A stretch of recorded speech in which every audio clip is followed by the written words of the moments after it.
கர்த்தருடைய நாமம் பரிசுத்தப்படுவதாக. தேவன் நம்மிடத்திலிருந்து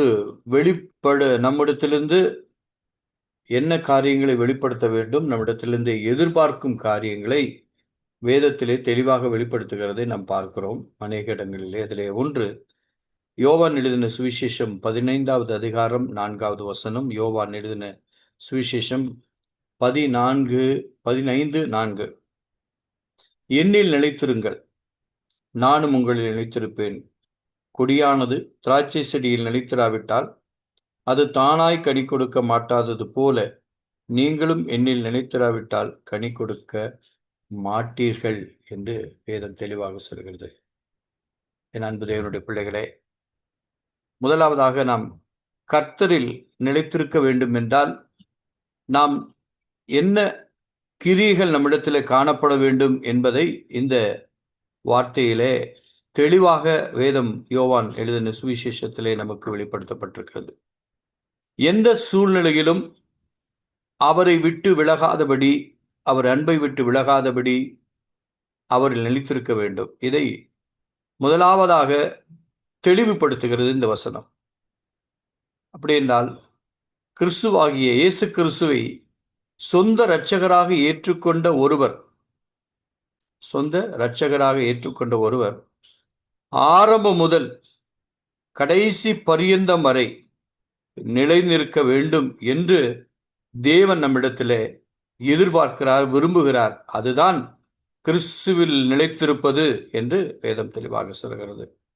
அதற்கு உறுதுணையாக சொல்லப்படுகிற வார்த்தைகள் அதே வசனத்திலே சொல்லப்பட்டிருக்கிறது. முதலாவது, தன் பிதாவிலும் பிதா தன்னிலும் நிலைத்திருக்க வேண்டும். ஒன்று. இரண்டாவது, நம்முடைய வாழ்க்கையிலே நாம் கனி கொடுக்கிறவர்களாய் இருக்க வேண்டும் என்று வேதம் விரும்புகிறது, தேவன் விரும்புகிறார். எல்லாவற்றுக்கும் மேலாக அவருடைய வார்த்தையிலே உறுதியாக விசுவாசத்தோடு நம்பிக்கையோடு நிலைத்திருக்க வேண்டும். அன்பிலே நிலைத்திருக்க வேண்டும். நான்காவதாக, கற்பனைகளை கைக்கொள்ள வேண்டும். நேற்று நாம் வாசித்தோம் எசேக்கியேல் புஸ்தகத்தில். எசேக்கியேல் ராஜா கற்பனைகளை கைக்கொள்ளத்தக்கதாக கீழ்ப்படிந்து நடந்ததின் நிமித்தமாக கர்த்தர் அவரோடு இருந்து எல்லாவற்றையும் அவருக்கு அனுகூலமாய் மாற்றி தந்தார் என்று எசேக்கியா ராஜாவை குறித்து நாம் வாசித்தோம். அப்போ கற்பனைகளை கைக்கொள்ள வேண்டும், நம்மிடத்தில் தேவன் எதிர்பார்க்கிற ஒரு காரியம். மற்றொன்று, தமது பிள்ளைகளை அன்பாய் இருக்கிறது போல மற்றவர்களிடத்திலும் அன்பாயிருக்க வேண்டும் என்று தேவன் விரும்புகிறார். இவைகள் எல்லாவற்றையும் நம்முடைய வாழ்க்கையிலே செயல்படுத்தும் பொழுது நாம் கிறிஸ்துவுக்குள் நிலைத்திருக்கிறோம். அப்போ இந்த சொல்லப்பட்ட இந்த காரியங்களை நம்முடைய வாழ்க்கையில நிறைவேற்றும் பொழுது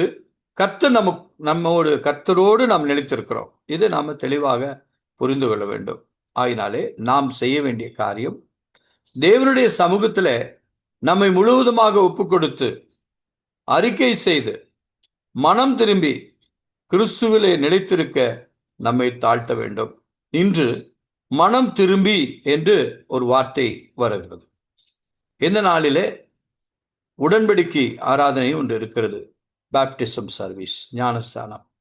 இது உண்மையாகவே இந்த விதமான காரியங்கள் நம்முடைய வாழ்க்கையிலே ஒப்பு கொடுத்து, முழுவதுமாக ஒப்பு கொடுத்து, அவருடைய சமூகத்திலே நம்மை ஒப்பு கொடுத்து மனம் திரும்பி தேவனுடைய சமூகத்திலே தேவனோடு நாம் நிலைத்திருக்க வேண்டும் என்றால் இவ்விதமான கிரியைகள் நம்மிடத்திலே காணப்பட வேண்டும். இதுதான் தேவன் நம்மிடத்திலிருந்து எதிர்பார்க்கிறது. அப்போ நாம் ரட்சிக்கப்பட்டிருக்கிறோம், தேவனால் அழைக்கப்பட்டிருக்கிறோம்.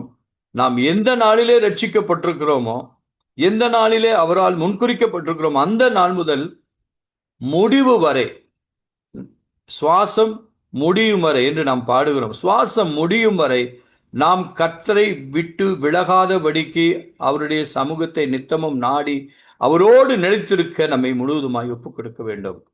தேவன் இந்த நாட்களிலே 4 பிள்ளைகள் தேவனோடு உடன்படிக்கை செய்ய போகிறார்கள். மனம் திரும்பி இவ்விதமான காரியங்கள் தங்களுடைய வாழ்க்கையிலே செயல்படுத்த, கிரியைகளை வெளிப்படுத்தும் பொழுது கிறிஸ்து அவர்களுக்குள் நிலைத்திருக்கிறார். கிறிஸ்துவின் மகிமை வெளிப்படுகிறது, கிறிஸ்துவின் கிரியைகள் வெளிப்படுகிறது. இதுதான் தேவன் நம்மிடத்திலிருந்து எதிர்பார்க்கிற முக்கியமான காரியம். அநேக காரியங்கள் உண்டு, ஆனால் இது வாழ்க்கையில நாம் செய்ய வேண்டிய